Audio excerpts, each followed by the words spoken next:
높은 하늘에서 땅으로 내리치는 번개는 놀라운 시각적 효과와 천둥까지 동반하는 청각 효과까지 더해진 신비한 자연 현상입니다. 예로부터 번개가 내리치면 하늘이 천벌을 내린다는 것으로 인식했기 때문에 흔히 우리는 벌을 받아야 할 사람을 가리켜 벼락 맞을 놈이라고 부르기도 하는데요. 번개는 금속과 같은 도체를 매개로 하지 않고 공기 중에서 전기가 흐르는 현상을 말합니다. 대기 중에 수증기가 늘어나며 양전하와 음전하가 발생되면 일종의 양극과 음극이 생겨나고 양전하와 음전하를 타고 전류가 발생하는 과정에서 강력한 에너지가 분출되는 번개. 그런데 자연이 아닌 인간의 기술로 인공 번개를 만들고 그 기술로 차세대 배터리 소재를 만들어내는 기술을 대한민국이 세계 최초로 개발하는 데 성공했다는 흥미로운 소식이 전해졌습니다. 배터리는 흔히 전기를 모아서 저장해두는 장치로 알고 있습니다. 물론 이것은 아주 틀린 말은 아니지만 정확한 의미로는 전기를 다른 형태의 에너지로 바꿔뒀다가 필요할 때 배터리 내부에서 화학 반응을 일으켜 전기를 만들어내는 겁니다. 배터리의 우리식 표현은 전지라는 한자어인데요. 그대로 번역하면 전기를 모아둔 연못이라는 뜻이 됩니다. 인류 역사에 전지가 처음 등장한 것은 1866년의 일입니다.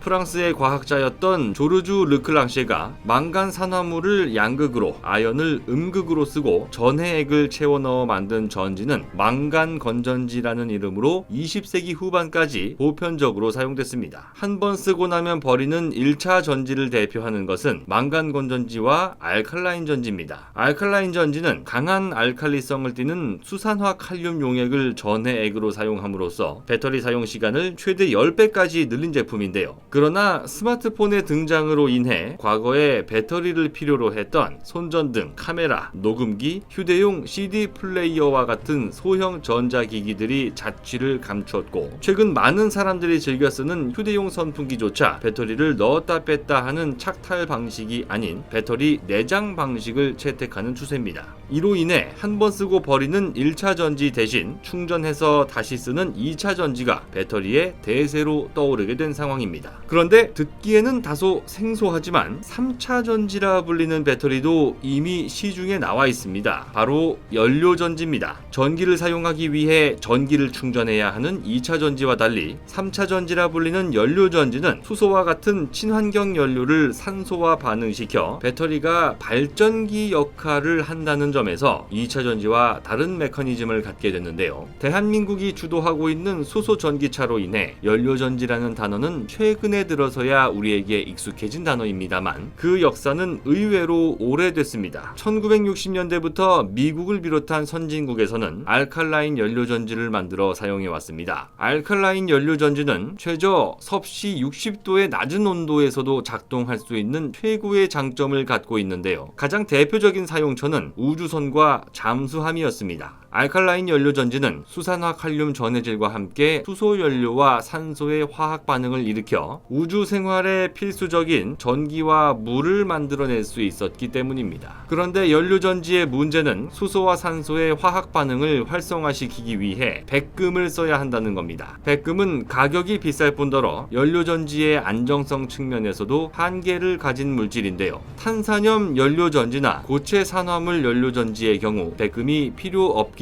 하지만 섭씨 600도 이상 높은 온도에서만 작동하기 때문에 발전소를 지을 때만 쓰이고 있습니다. 그래서 세계 각국에서는 백금을 대체할 수 있는 저가형 연료전지 소재를 만들기 위한 연구를 계속해왔고 그 결과 탄소 성분으로 이루어진 지지체에 형성한 단일 원자 촉매를 만들어냈습니다. 하지만 탄소 지지체상에서 금속 원자가 뭉쳐버리는 문제가 발생하면서 공정이 복잡해졌고 백금에 비해 촉매로서의 기능이 크게 뒤처져 상용화에 성공하지 못하는 실정이었는데요. 그런데 우리나라 연구진이 아크 방전 기술을 활용해서 금속 원자가 뭉치는 문제점을 단번에 해결하는 데 성공했습니다. 아크 방전 기술은 공기 중에서 전기가 흐르는 현상을 만들어내는 것으로 번개가 형성되는 원리와 유사하기 때문에 인공 번개라고도 불리는데요. 한국과학기술연구원은 바로 이 아크 방전 기술을 이용해 백금에 비해 가격이 저렴 저렴하면서도 성능과 안정성이 모두 뛰어난 총매를 만들 수 있는 원천 기술을 개발했습니다. 이번에 국내 연구진이 개발한 총매는 백금을 재료로 썼을 때보다 알칼라인 연료전지의 산소 환원 반응 성능이 2배나 높았습니다. 특히 내구성의 경우 백금보다 10배나 뛰어난 것으로 알려졌는데요. 한국과학기술연구원 연구진은 금속을 구성하는 원소들이 아크 방전 상태에서 물질을 이루는 최소 단위인 원자 수준까지 분해되었다가 재결합한다는 사실을 발견했습니다. 이를 토대로 금속과 탄소를 섞어 아크 방전 과정을 거치게 함으로써 나노탄소 격자 안에 금속 원자가 뭉치지 않고 총매를 합성시키는 데 성공한 겁니다. 국내 연구진이 탄생시킨 총매 합성 기술은 코발트나 망간, 니켈 등 다양한 금속에도 동일하게 적용할 수 있다는 사실도 밝혀졌는데요. 개발을 이끈 한국과학기술연구원 기능성복합소재연구센터 김남동 연구원은 보도자료를 통해 이번 단일원자 총매 합성 방법이 탄소 중립과 수소 경제 구축에 크게 기여할 것이라고 전했습니다. 대한민국은 세계 최고 수준의 수소 경제 선도 국가로 도약하고자 지난 2019년 1월 수소 경제 로드맵을 발표하고 2021년 2월에는 전 세계 국가 중 최초로 수소법을 시행했습니다. 또 지구상 모든 국가를 종말로 몰아넣는 기후변화 문제를 해결하기 위해 오는 2050년까지 탄소 순배출량을 0으로 만드는 탄소 중립 국가가 될 것이라는 야심찬 계획을 내놓았는데요. 이제 우리나라는 말만 앞서고 행동으로 검증하지 못하는 무책임한 모습을 보이기에 세계 모든 국가의 시선을 의식할 수밖에 없는 선진 국가로 성장했습니다. 연료전지의 가격을 낮추고 전력 생산 효율을 높여줄 이번 기술로 인해 대한민국이 세계 최고의 탄소 배출 저감 모범 국가라는 타이틀을 얻을 수 있게 되길 기대합니다. 곧 새로운 내용으로 다시 찾아뵙겠습니다. 좋아요 버튼과 구독 버튼 눌러주시면 더 좋은 내용으로 보답하겠습니다. 감사합니다.